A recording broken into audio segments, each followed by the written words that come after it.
หลายๆท่านเนาะเพิ่นก็สิคิดว่าเฮานั้นได้มาฟรีพี่น้องขี้เลื่อย ย่าน ก็ มีหลายคนที่บ่เข้าใจคือกันนั่นน่ะ แล้วก็คิดว่าเฮานี่สิขี้ถี่เนาะพี่น้องฝั่งลาวเฮาก็สิเอิ้นว่าขี้ถี่ขี้เหนียวนี่คือแบบบ่อยากให้หมู่คู่เนาะ แม่น โดยก็อยู่นํกันมาโดน ยายคำสาวน้อยและหลายๆคนเผาถ่านด้วยกันแบ่งปันกันบ้างก็ได้ ในว่าสายบุญขี้เลื่อยกองพะเนินเป็นร้อย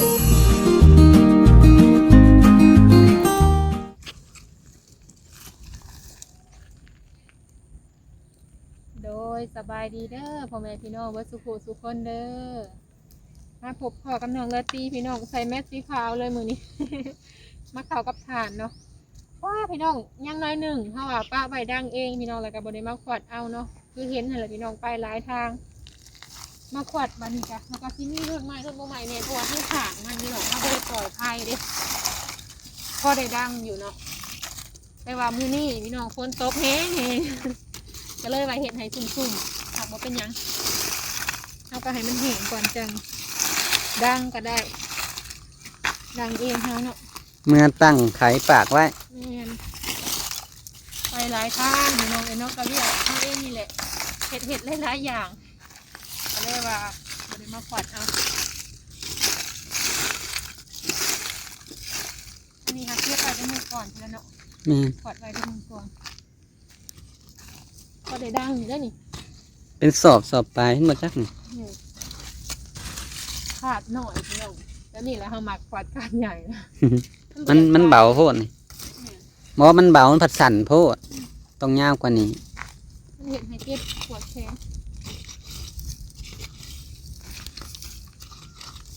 เขาขวดเอาอยู่หลุมมันพอได้เมื่อดังเอง มีเล็กกลมไว้เอาไว้เฮ็ดโตซุปใส่ไม้ก่อนสิมาเฮ็ดเอาเอง นี่ เอาสัมที่หมักนะใหญ่ๆนี่ใหญ่ๆแล้วก็ทีๆนะจักน้อย นี่ห่างโพด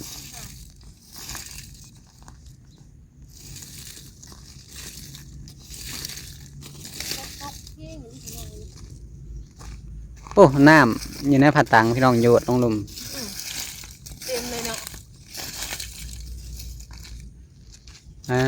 ตัวน้องอาตีเพิ่นเอามาสอบหนึ่งเบาเก่งให้เอามาสองเผื่อไว้ แกน ย่านมีหลาย นั่นโพดเนาะ พอได้ดังอยู่ได้ นี่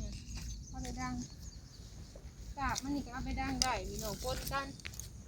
รวมกันกับฐานก้อนใหญ่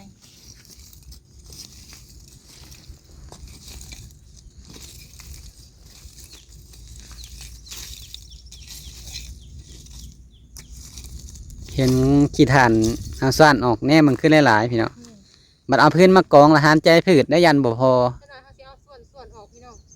เขาต้องส่วนออกก่อนน้ำมีทางย่างมีเต็มเลย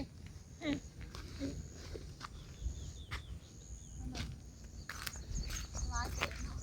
แม่นฝนตกแห้งเติบได้พี่น้อง เต็มเลยนั่นเลยพะยางนี่ เอาออกเด้อยามันขาด เนี่ย เอาไว้มุงเถอะนะ มันจนหักเนาะปลาถอกออก ล้างมือก่อนล้างมือก่อน เอาไว้เห็นบ่ล้างมือบ่สาแล้วจังถอก ทำไมต้องถอด แม่นเฮาเห็นแล้วจังถอกเอาไว้ล้างมือ เต็มเลย พอดีละไว้ล้างมือ นนี้มีน้องพะยางขาหนูกัดบ่จักหรือว่าจังใดนี่แหละแล้วก็ไหวอันกั้งเวลาเฮาขวัดถ่านเนาะเวลาขวัดถ่านมันก็สิบ่มีแนวตั้งพอได้ส้นแดดส้นฝน แม่น ในพี่น้องท้องฟ้าน่ะ มันขึ้นนะ เจ้า เฮีย ของแมลงก็ตกมาอีกบ่จ้ะ ย่านตกอีอยู่ ขึ้นเลย ผู้ท้องผ้าก็ได้ ที่เลื่อยก็ตกลงเพราะว่ามันลมเนาะ ผู้ขี้เลื่อยก็ตกลง แล้วก็ฝนแน่นั่นแหละมื้อนี้นะ ลงอยู่หลุมไปเลย เห็นหลายๆแบบนี้นะพี่น้องเวลาทองนะบ่ได้พ่อได้เตานะ แม่น เพราะว่าอันเวลาเฮาสิใส่ขี้เลื่อยใหม่นะอีหยังคือกันเนาะก็คือเฮาเผาถ่านนี่แหละแต่เผื่อสิไปหาแล้วก็เผื่อสิพ่อหั่นนะก็ต้องใส่หลาย อันนี้การบ่ได้พ่อพี่น้องหากบ่มีเวลาแล้วก็พักผ่อนนี่เจ็บเบิดพี่น้องกล้าม เจ็บเอว แม่น ย่อนักหลายเนาะ ไผก็เจ็บเบ่ละแอวนี่ โอ้ย มันก็นักถึงตัวนักก็ได้ เฮาสิมาฮ้อนอันเอาไปดั้งอยู่พี่น้องแต่ว่ายังบ่ทันมีเวลา ยังงามอยู่ ได้ นะ พี่น้องอันนี้สิเป็นกาบมันเนาะเฮาบ่ได้ขายพี่น้องเพราะว่ามีผู้ซื้อต่างหากนั่นอันขายแต่ว่าเฮาสิมาเก็บรวมเลยน่ะบ่ได้ มันก็ยังพอ แม่น ดังได้อยู่ เป้าหนึ่งนะเป้า10,000กีบพี่น้องเอ็นนาขายเป้าละ20 บาทตัวใดแต่ว่ามันก็เป็นน้ำแต่ละคนเนาะ แม่น บางคนเพิ่นก็สิซื้อถือกว่านี้แต่ว่าเพิ่นก็จักว่าอีต้นเราบ่จักเนาะเห็นแม่เฒ่าๆแล้วก็เลยซื้อแพงนี่โอ้ย โดยสบายดีเด้อพี่น้องเด้ โดย อ ควัดทานไว้พี่น้องให้เย็นก่อนรู้สึกว่าคือสิมีไผ ยังมี เนาะ ไผ่อยู่ได้พี่ ยัน น้อง ใหม่ ฝน กระ ตก เป๋าพอได้ดังพี่น้อง พอดีพากันไปเอามีมกับไอ้เก่งพี่น้องถึกมีมตอดมือ นิ้วจน ตอด นิ้วจน ที่ไหน อ้วน ตอดในทางมาเฮือนพี่น้อง จะไปถือ มาสิได้ จะไปถือแนวใดเนาะได้หลายเติบพี่น้องกะสิไว้กินในเฮือนหั่นแหละเนาะมื้อนี้ก็แล้วเวียกแล้วก็พากันออกมาเตาถ่านเนาะ อืม มาเอาถ่านเมื่อดังพี่น้องได้อยู่บ่เปล่าปลายนี่แหละเนาะถ้าว่าบ่ฮอดซองกัน โดย พอดีมามื้อนี้พี่น้องทางไอ้เก่งเพิ่นว่ามีหยังก็คอมเมนต์เนาะ แม่น อยู่ในช่องของเพิ่นเองพี่น้องอันให้เพิ่นเบิ่งกันได้เนาะเห็นบ่เบิ่งสิให้เบิ่งก่อน โฟกัสบ่ เห็นอยู่ดอก อันนี้โทรศัพท์ของไอ้เก่งเนาะมันก็คือสิแจ้งอยู่เนาะเด้ เห็น เจียงเบิ่งเงินดนก่อน โดย มันบ่อยากโฟกั มั ส นก็บ่ปานใดเนาะเพราะว่าเป็นน้ำกล้องเฮาหั่นแหละ ตัวยาวๆเลย หลายเติบพี่น้องมีแต่ว่าสิให้ไอ้เก่งอ่านสู่เพิ่นฟังเนาะแล้วก็เฮาก็สิเว้าให้เพิ่นเข้าใจพี่น้องเพราะว่าหลายๆท่านเนาะเพิ่นก็สิคิดว่าเฮานั้นได้มาฟรีพี่น้องขี้เลื่อยเนาะเฮาก็ โดย เว้าอยู่ว่าเพิ่นนั้นให้ละล่าหั่นนะแต่เฮายังบ่ทันเว้าอัน อย่างอื่นพี่น้องแต่ว่าขี้เลื่อยนี่ค่ะเพิ่นให้มาฟรีเนาะ แม่น แต่ว่าค่าใช้จ่ายอีหยังนี่นะเฮาจ่ายเองพี่น้องก็ซ้ำว่าซื้อหั่นแหละเนาะ แม่น เทียบใส่นะโดย ก็บ่ฮู้ว่าเพิ่นเป็น รุ่น เป็น แม่บ่ แม่บ่ หรือ แน่ พ่อ เนาะ บ่ก็บ่ฮู้ โดย เรื่อยเลยอ้าย ลูกกับพวกลูก2คนก็อยากมาเว้าให้เข้าใจเนาะ แม่น เฮากับบ่ได้เคยเครียดให้พี่น้องแต่ว่าแค่อยากเว้าให้เข้าใจแล้ว ย่าน ก็ มีหลายคนที่บ่เข้าใจคือกันหั่นน่ะ แล้วก็คิดว่าเฮานี่สิขี้ถี่เนาะพี่น้องฟังลาวเฮาก็สิเอิ้นว่าขี้ถี่ขี้เหนียวนี่คือ แม่น แบบบ่อยากให้หมู่คู่เนาะ แม่น โดยก็อยู่นำกันมาดน โอ้ยบ่เก่งสิอ่านให้ฟังพี่น้องอ่านเป็นภาษาเพิ่นนั่นแหละ โด เป็น ย คำเพิ่น โดย เพิ่นว่ามีเยอะเป็นร้อยๆกระสอบทำไมไม่แบ่งกลุ่มเตาถ่านบ้าง ทิ้งไว้โดนผลก็ผุยยุ่ยยายคำสาวน้อย และหลายๆคนเผาถ่านด้วยกันแบ่งปันกันบ้างก็ได้ ในว่าสายบุญขี้เลื่อยกองพะเนินเป็นร้อยกระสอบ ไม่แบ่งใครเลย ได้มาพี่แบ่งปันคนอื่นบ้างก็ได้ อ๋อ โดย โดยกะอันนี้เนาะพี่น้องเฮาสองคนกะจักสิว่าแนวใดเนาะ มีแต่ว่าสิมาขออธิบายแล้วก็เว้าให้เพิ่นเข้าใจเด้อพี่น้องก็บ่ได้อยากเว้าดอกเนาะมันก็เป็นเรื่องแบบจักสิว่านั่นได้แหละ ก็อึดอัดใจเนาะเว้าแล้วก็บ่ได้เก็บมาใส่ใจดอกเนาะเว้านั่นก็เนาะแล้วก็บ่ได้คิดว่าสิให้เพิ่นพี่น้องเพิ่นแนะนำนะพวกลูกสองคนนี่ก็ดีใจเนาะหรือว่าเพิ่นเป็นแม่หรือว่าเป็นพ่อเฮาก็บ่ฮู้เนาะ โดยน้องลาตรีนะพี่น้องก็บ่แม่นว่าสายบุญเนาะเฮาบ่ได้เป็นสายบุญเนาะแล้วก็คืออ้ายเพิ่นก็เข้าใจอยู่ว่าเพิ่นก็ซอยแล้วก็รับเป็นสะพานบุญเนาะ เฮาก็อยู่วางกลางๆพอซอยก็ซอย แม่นเฮากับแบบถ่ายวิถีชีวิตของตัวเองเนาะว่าแล้วก็ร่วมๆกันไปพี่น้องก็คือเห็นการที่น้องลาตรีซอยนะพี่น้องหลักๆเลยนี่คือแม่ตู้คำเนาะ แล้วก็บ่เคยให้เงินคำลาวพี่น้องเพราะว่าเฮาก็บ่มีแล้วก็ภาระในครอบครัวคือเลี้ยงแม่ตู้เนาะอยากให้เพิ่นได้กินอิ่มนุ่งอุ่นเนาะคือว่าหั่นแหละคือเพิ่นเลี้ยงเฮามานี่ก็ลำบากแล้วพี่น้องแล้วก็เฮาก็ยังให้เพิ่นกินดีอยู่ดีเนาะซ้ำที่เฮาหาได้หั่นแหละเนาะคือหมู่บ้านเตาถ่านนี่พี่น้องน้องลาตรีก็บ่ได้ซอยไผเพราะว่าก็คือเห็นมาหั่นแหละเนาะไปถ่ายเพิ่นก็บ่มีหยังให้พี่น้องมีแต่น้ำใจก็คือซอยเหลือเนาะ ผู้เฒ่าพี่น้องลักๆเลยคือแม่ตู้คำเฮาอีต้นเพิ่นก็คือ FC เพิ่นติดตามเพิ่นก็คือสิเข้าใจว่าครอบครัวเพิ่นเป็นแนวใดหั่นน่ะเพิ่นก็มีพี่น้องลูกหลานก็ซอยซ้ำที่ซอยได้เนาะเพิ่นก็มีครอบครัวของเพิ่นแล้วก็ซอยพี่น้องแล้วคือที่เพิ่นอยู่นํปัจจุบันนี่นะอยู่นํกันนี่คือเพิ่นบ่น่ะปานใดเนาะก็คือฮู้หั่นแหละ ว้าวหลายแล้ว มีแต่แม่ตู้คำลักๆก็เพิ่นแบบเดินหน้าเนาะว่าแล้วก็ เป็นรักของครอบครัวเนาะ เป็นเสาหลักครอบค แม่ รัว นเป็นเสาหลักของครอบครัวแล้วก็คือเฮาไปหาไต่เขียดอีหยังได้นี่ก็ปั้นกับเพิ่นพี่น้องคนละกระตุกเนาะ แม่น คือช่วงนี้บ่ได้ไปหากินก็บ่มีหยังให้เพิ่นก็ไปถ่ายเพิ่นอยู่พี่น้องวิถีชีวิตของเพิ่นว่าเป็นแนวใดหั่นนะแต่ละมื้อเนาะทางอ้ายเพิ่นมื้อใดมีเพิ่นก็ซื้อให้พี่น้องคือนมขนมอีหยังหั่นนะ เฮาก็บ่มีหาเช้ากินค่ำนี่แหละก็มีช่วงหนึ่งเนาะเฮ็ดเฮือน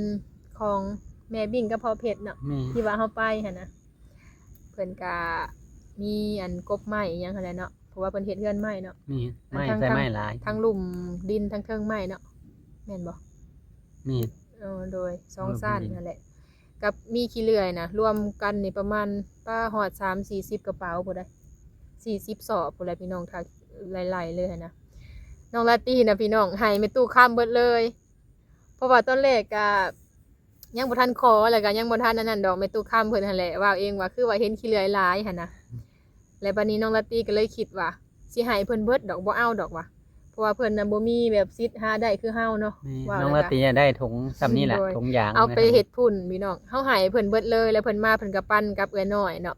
ร้านเพิ่นเนาะอันนี้ร้านเพิ่นแท้ๆเนาะปั้นเผาถ่านอย่างนี้แหละ นี่เฮาก็ไปคนมาให้เพิ่นมื้อ ก็ซ้ำนั่นเลยพี่น้องแล้วก็คนมาให้ฮอดเตาถ่านอีก แล้วคนมาให้เพิ่น คนมาให้ฮอดเตาถ่านก็บ่ได้เอาหยังแบบค่าน้ำมูกน้ำมันอหยังนี่ก็ใส่เองเนาะเอื้อน้อยคือกันแล้วก็แม่ตุกคำคือกันพี่น้อง บ่ได้มาทวงบุญคุณหยังดอกพี่น้องก็ว่าสู่พังอยากให้ ซอย พี่น้อง ซ้ำที่ซอยได้คือการที่เฮาซอยก็เฮาต้องซอยแบบเลือกซอยผู้เฒ่าเนาะว่าแล้วก็สำหรับที่เฮาบ่มีหยังซอยหั่นนะคือเหือแห้งหั่นแหละ ซอยซ้ำที่ซอยได้ แม่นแต่ว่าเงินค้ำก็บ่มีพี่น้องคือขี้เลื่อยนี่ก็บ่ได้ขี้ที่แล้วก็ห่วงไว้ผู้เดียวดอกพี่น้องเฮาก็อยากเอาของเฮาให้พ่อเนาะ เพราะว่าเฮาไปเอานะพี่น้องเสียเงินเทื่อละ500-600เนาะใส่น้ำมันให้เพิ่นก็บ่ได้ถามเอาดอกพี่น้องแต่ว่าเฮาก็ต้องได้ใส่เนาะเพราะว่าเฮาเอารถเพิ่นไปแก้หั่นน่ะมีรถปลาแก้วแล้วก็เป็นหมู่ของปลาแหลมเนาะเพิ่นก็บ่ได้ถามเอาพี่น้องแก้2เที่ยว3เที่ยว เพิ่นเอาหลายกว่าหั่นก็แฮงกระเต็กถ้าบ่ฮู้จักกัน โดย อันนี้ก็ย้อนฮู้จักกันแล้วเพิ่นบ่เอาเพิ่นเอานํเที่ยว แม่นอ้ายเพิ่นจ่ายมื้อวานนี่ก็บ่แม่น600ผู้ประจักษ์ นี่ ค่าน้ำมันเพราะว่ามันหลายเที่ยวแล้วก็ใกล้พี่น้องแล้วก็มีรถไทยอยู่แต่ว่ามันไปบ่ได้เนาะมันอยู่เขตในเมืองพี่น้องถ้าว่าทางอันป่านี่ก็คือไกลแฮงก็เลยบ่ได้เอารถไทยไปเนาะ นี่ไปก็โอ้ยจักญาติรถหัวติดรถเพ ก็บอกเพิ่นแล้วพี่น้องฮู้จักเพิ่นแล้วเนาะอันแม่ตู้คำเอ้อยน้อยก็ฮู้ว่ามีขี้เลื่อยหั่นน่ะ ถ้าว่างๆบ่แล้วเพิ่นจังไปเอา เพิ่น ก็ ก็ ได้ ยังค่าเผาถ่านคือแม่ตู้คำก็เพิ่นก็ ยังค่าในเฮือนเพิ่นนี่แหละพี่น้องก็บ่ค่อยอันนั้นปานใดเนาะถ้าเฮาสิไปตักให้เพิ่นเบิดทุกคนคุมเตาถ่านนี่มันก็คือสิบ่ไหว หลายคนแฮงพี่น้องเฮาก็สิเอาตัวเองบ่รอดเลย แม่น เจ็บต้นเจ็บโตไปเลยเนาะ มาไผก็เจ็บเบิด แม่นก็บ่ได้ขี้ที่แล้วก็บ่ได้ห่วงห้ามเนาะพี่น้องปันกันอยู่นํกันก็ต้องแบ่งปันกันหั่นแหละ มันก็สิว่าได้พี่ๆก็บ่แม่นพี่น้องมัน เฮา ก็ ต้อง ได้ ใส่จ่ายทุกอย่างคำ ขาด ฟรี เฮาไปนี่ก็กินอยู่ก็ต้องอยู่พุ่นบ่มีไผดอกสิมาเฮ็ดของกินอยู่ โดย เฮือนไปข้าวน้ำซับปลาก็ซื้ออยู่พุ่นน้ำมันรถก็ไปอีก เฮาก็บอกเพิ่น แต่ เบิ ละคัน ดพี่น้องแต่ละคนก็มีแต่คิดว่า อืม แต่เฮาก็บ่ได้อยากเว้าได้พี่น้องมีแต่คิดว่าแบบซุมเฮาน่ะครอบครัวเฮาเนาะได้หลายกว่าผู้อื่นเบิดเลย นี่ แบบจักสิว่าจังไดแบบอุกใจพี่น้อง การที่เฮาบ่ได้ค่อยได้ไปนำไผก็คือไปแต่สองคนเนาะก็บ่อยากให้แบบคิดแนวนั้นนั่นแหละพี่น้องก็เลยว่า คันสิเฮ็ดแบบพอกันเทินหยังมันก็บ่กุ้มอยู่กุ้มกินพี่น้อง เฮาผัดมีภาระครอบครัวเนาะ อืม เว้าแล้วก็หามาซำใดก็ยังบ่ได้เก็บบ่ได้อันนั้นพี่น้อง พอแต่ได้ใช้ คือตัวอย่างหยกเผาถ่านนี่พี่น้อง แม่น บางกี้นี่เฮาเฮ็ดสอบใหญ่เห็นหยังขายบางช่วงหลังๆหันน้องละตีก็บ่สำบาย เงิ เงิ น นก็ ที่ว่าเฮาเก็บไว้เติม พา น้ำ กั มัน น ไปใช้ น่ะเบิดเลยพี่น้อง แต่ห้าบ่เฮ็ดแนวนั้นบ่ขายบ่เผาขายบ่เร่งไปส่งไปหยังเพิ่นบ่โพสต์ขายแน่เจ้าขายแน่บ่ขายขึ้น บ่ได้ ขายถึกแน่มันก็บ่ได้ขายพี่น้องสิเอาเงินใส่ไปหมุนแต่ละมื้อเฮาต้องได้ซื้อได้จ่ายแต่ละมื้อก็บ่แม่นง่ายบ่สิผ่านไปแต่ละมื้อก็ได้ หลายพันเติบได้พี่น้องเอ้ยช่วงไปโรงหมอนี่ก็ หลายล้านเติบไปกันนะ เก็บไว้อันเติมน้ำมันว่ะแล้วก็ต่อยอดเติมเน็ตเนาะ นี่ กับเบิดไปเลยพี่น้องก็เลยว่าตัดสินใจแบบเฮาก็ยังทุ่มเทแบบไปส่งให้เพิ่นนะว่าแล้วก็ พอลุบก็ลุบพี่น้องพอได้จักน้อยมาต่อทุนไป แต่ว่าถึกแท้นะเป้าละ40,000น่ะบ่ได้ไปส่งก็ได้พี่น้องเพิ่นต้องมาซื้อเองเนาะ นี่ แต่ว่าอันนี้เฮาก็จะขายแล้วก็อยากได้เงินไวๆเพราะว่าเฮากับจำเป็นเนาะว่าแล้วก็แต่ก็บ่อยากเว้าพี่น้องก็คือเห็นนั่นแหละต้องได้ซอยกันหาเนาะ แม่นถ้าเฮาซอยอันว่าซอยเฮาก็ซอยซ้ำซอยได้ซอยหมู่กัน เฮาซอยแบบทุกอย่างหลายมันก็จักสิว่าอะไรแหละพี่น้อง เฮาก็ บัด จักสิกินสิอยู่หยังเนาะ สุดท้ายนี่มันก็ป้าพี่น้องเฮาเองนี่แหละสิบ่รอดเนาะ แม่น ทุกอย่างคือเห็นนี่แหละส่วนแกไม้นี่ก็โอ้จ่ายเองค่าน้ำมูกน้ำมันก็ต่างซอยกันเนาะอยู่นํกันเฮาก็อีต้นสุดๆก็คือแม่ตู้คำเนาะ เฮาก็ซอยสุดๆแหละกลางคืนก็แก้ให้ใครก็ได้ แก แต่ถึงเวลาเฮาเฮ็ดเวียกเฮาก็ต้องเฮ็ดให้มันเต็มที่ก็ต้อง โดย คือไปแก้นี่ให้มันได้หลายๆเฮาสิเที่ยวไปแต่หันเบิดเป็นทิศเป็นเดือนมันก็บ่ไหวพี่น้องพอเสียสละภายใน 2-3 มื้อมันได้หลายๆก็สิสละบางครั้งคือคลิปก็บ่ได้ถ่ายกับลุงพามีเพิ่นก็ได้ แม่น ย้อนเสียสละอยากได้ คือ แห เห็ ละ นนั่นแหละพี่น้องเพิ่นก็ไปเบิดมื้อวานนี่ก็ แม่น ได้แต่7-80สอบ4คนพี่น้องเอ้ยซอยกัน5-6คนเนาะทางแม่จอย ถ้าเฮามาถอก ก็ สอบ คื หนึ อ งก็บ่ได้หลายเนาะ ปลาแหลมพี่น้องปลาแหลมหรือว่าแม่จอยเพิ่นไปซอยเนาะเฮาสองอันอ้ายน้องพี่น้องก็ยังให้ค่ากินน้ำกินใน ค่า เนาะ น้ำมงน้ำมันเพิ่น เพราะว่า